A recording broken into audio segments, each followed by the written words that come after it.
朋友们注意看，这个钻头已经断了。我们搞维修的朋友经常都会碰到这种断钻头，在你眼里面一文不值，但是在老师傅的手中，它还是一个维修神器。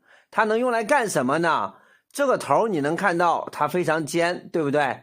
它有一个神奇的妙用，一起来看。你就比方说平时我们切这一块玻璃的时候，手边没有玻璃刀怎么办？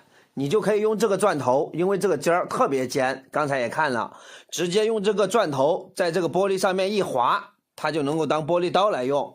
我们给大家来演示一下，直接从这个位置给它划一刀，这个位置顺着它像这样子多给它划几次，划个5、6下，让它有一条深深的痕迹就可以了。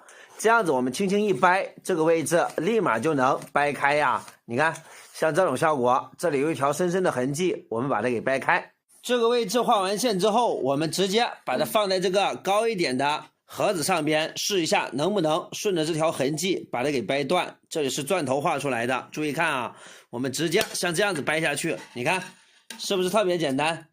这个切口也是非常平整的，这个就是它隐藏的功能，非常的实用啊，分享给你。